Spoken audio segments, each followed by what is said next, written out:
save us. But it's like, It's awesome. It's interesting to think about, like, all these things that it's like our destiny is likely already written. And most of the things that we have that are going to occur in our lives are more so about remembering who our soul has been all along and applying that to our current lifetime, rather than, hey, what can I learn? What can I do here? Oh, should I go and get a job here? Or I'm going to go and eat a sandwich here, or take the train here to get to here. And just all these little details, like, they can be a part of your destiny, but we sit here and the stuff that we worry about, it just appears to be such a small speck on such a bigger picture. Wow. That's impactful. I love how you described all of that. I'm gonna have to watch that show. It sounds badass. I love that type of shit. I know, right? All of a sudden, we'll have awesome. to sign you up to some like kids club or something. You'll have to go. And Hey, Disney Plus is all you need. Disney Plus is all you need. They'll have to put on. I think it was a Nickelodeon show. I think they'll have to put on. A little show. It's like, all right, Georgian kids, like, let's go. It's time to watch the Avatar: The Last Airbender. Hell yeah! Why not? It sounds badass. I know, right? It's badass, and that's one of the things that I love to do with my wife is watch, honestly, like kids movies. We love Disney movies. Why? Because they're wholesome. I think wholesome. I think you and Morgan would actually love this show.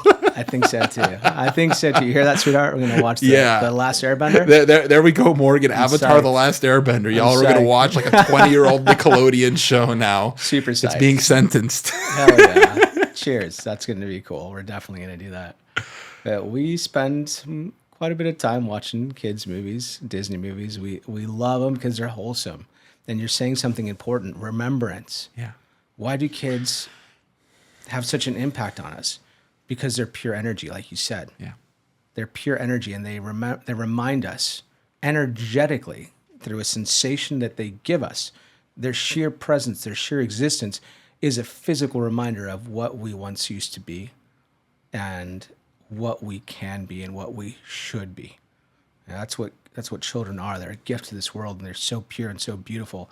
And I just can't fathom anybody wanting to hurt them. You know, it's so fucking insane. Like, violence is a fucking disease, right? And it's our job to remember these things constantly. Remember, suspend those feelings. Yeah. Like the 9/11 example that I gave you. It's like, why would you forget that? And it's because we're living in an inverted world, and there's so many distractions left and right. And the 4 elements, and that's a huge key to existence, right? Like Yud He Vav He, the name of God. Christians and Catholics are going to love this. Yahweh. It's a Hebrew word, right? And it literally translates into Latin into tetragrammatron. Like, if you go look up the definition of God, it's kind of difficult. You can open the preface of a Bible, and it'll tell you in Latin that Yud He Vav He, Yahweh, 4 letters, that's what it's talking about. Tetrahedron, 4 letters. So it's talking about an equilateral triangle in a 3-dimensional space, or a pyramid, right? And everybody's familiar with the pyramid, the occult or esoteric wisdom. It's on the fucking dollar bill, right? And it's important to note that, this is a simple way to look at it.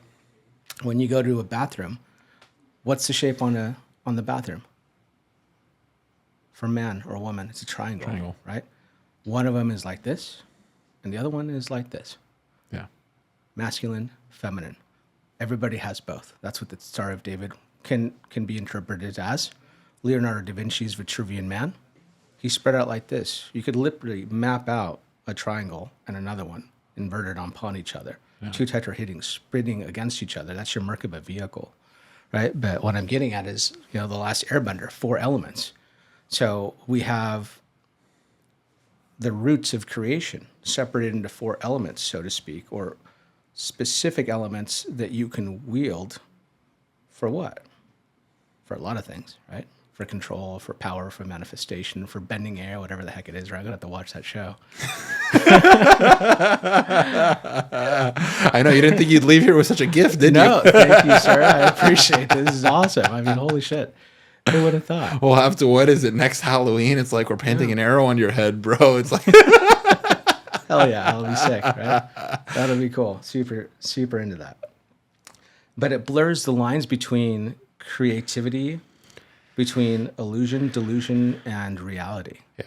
It's all one and the fucking same. If you can think of it, that exists for a reason. Doesn't mean you're going to manifest it in the moment exactly how you thought of it. Why? Because everything's an abstraction of energy. And that's what you learn at the deepest level of Kabbalah, that everything is an energy that's correlated with each other. You know, like what do they say in Hermeticism? There's a specific saying, as above, so below. That's what it's trying to describe, that your inner is a representation of your outer and vice versa, and everything is abstract energies. Well, anyways, we're getting off topic, but what I was getting at is the four elements, the four letters of God, right? And those literally are describing like tetrahedron, tetragrammatron. It's talking about grammar, words, letters, specifically the four letters of God, Yud, He, Vav, He. And if this airbender can control the elements by going through this process, going through the journey, it really is mirroring one of the Kabbalistic journeys of being able to, one, understand the structure of the universe. And you talk to Kabbalists, real Kabbalists, they'll tell you that there's two primary goals of Kabbalah, is to understand the structure of the universe and communicate with the upper force. It doesn't even say God, it says the upper force. That's a metaphor for a very specific vibration that you achieve. You're climbing, you're increasing, you're shedding what no longer serves. So a physical way of looking at it is climbing a ladder, Jacob's ladder, right? It's a representation of conquering your dark side, because the purpose of chaos is to understand darkness and to overcome it, not to become it. And so these four elements, or these four letters of God, they represent these very sacred shapes. And philosophers like Plato knew this thousands of years ago. How the fuck did they know that? Because you can do molecular meditation. Because molecular meditation is a thing. And these things are embedded into your DNA. It's been shut off. Just like you said, you have to remember. And this place is inverted. It's a world that challenges you because you have free will. And God wants co-creators that he can trust, that he can cut loose. Yeah. Angels and demons are programmed. You are not.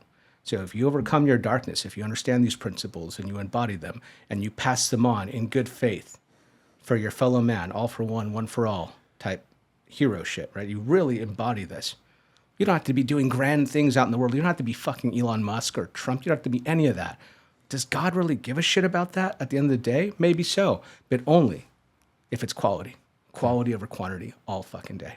Yeah. That's what's important. And these four letters, these four elements, they have these specific shapes and these and now we're getting into the deeper side of it. That's what fascinates me the most. Let's go, George. Let's fucking go. This is the badass part, right? This is the badass part. Or borderline sorcery and reality. Yeah.